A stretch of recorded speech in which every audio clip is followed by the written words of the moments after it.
میں یہیں پہ آپ سے پوچھنا چاہوں گا، بلکہ آپ نے شروع میں کہا کہ انسان کی خون جو ہے وہ بجلی کی طرح اس کے اندر دوڑ رہا ہوتا ہے، تو یہ ایک خیر اندرونی احساس بھی پڑتا ہے کہ ہر چیز کے میں انتہا کی طرف اس کا جانے کا شوق ہوتا ہے، تو طبیعت کے اندر اعتدال کیسے لایا جا سکتا ہے؟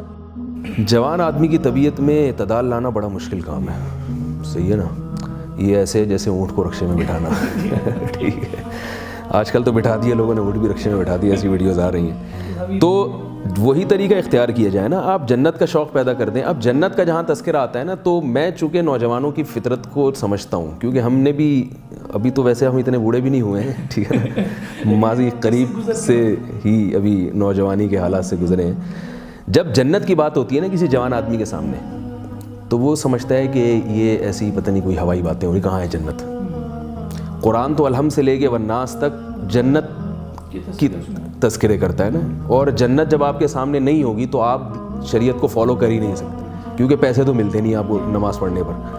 آپ کو اگر فجر کی نماز پڑھنے پر پیسے ملتے یا کوئی انکریمنٹ لگ جاتا آپ کی تو سارے پڑھ رہے ہوتے، کچھ بھی نہیں ملتا۔ لوگ کہتے ہیں نا فجر پڑھنے سے کچھ ملتا ہے، نہ ظہر پڑھنے سے کچھ ملتا ہے، نہ نظر کی حفاظت کرنے سے کچھ ملتا ہے، نکاح کرنے سے وہ بیوی ملتی ہے، ٹھیک ہے، وہ 10 ٹینشنیں لے کے آتی ہے، گرل فرینڈ رکھنے سے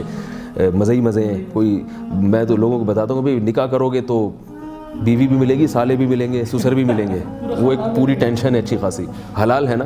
اور گرل فرینڈ میں نہ سالہ ملتا ہے، نہ آپ کو کوئی ساس سسر کی ٹینشن ہے۔ تو حرام میں کوئی بظاہر ٹینشن نہیں ہے، حلال میں 10 قسم کی ٹینشن ہے۔ تو اس لیے قرآن حلال پہ لانے کے لیے جنت سامنے رکھتا ہے۔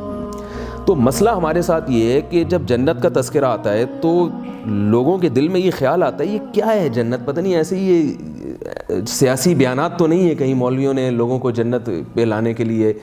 اور مولویوں نے کچھ جیسے نبی صلی اللہ علیہ وسلم جب بیان کیا کرتے تھے تو مشرکین کہتے ہیں اساطیر الاولین،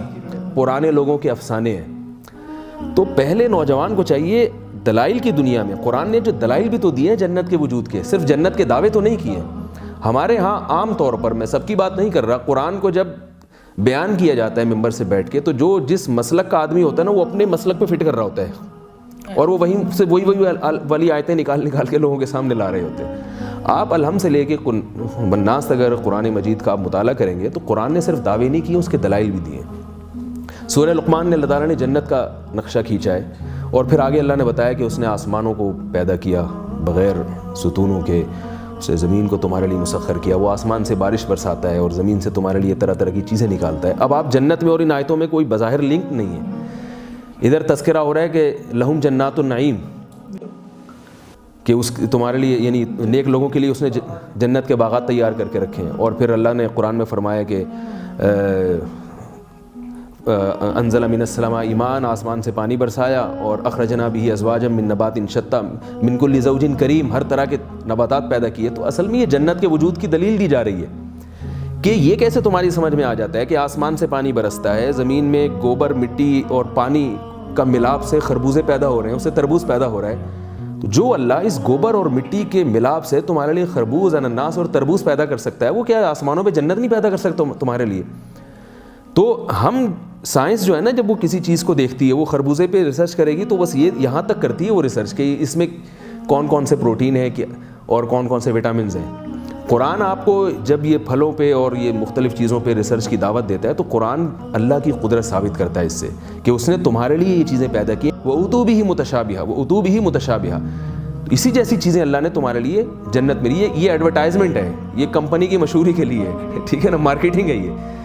تو ایسی بہت ساری آیات ہیں قرآن مجید میں جو دلائل کی دنیا میں اللہ کے وجود کو بھی ثابت کیا گیا ہے، اس میں اللہ کی وحدانیت کو بھی ثابت کیا گیا ہے۔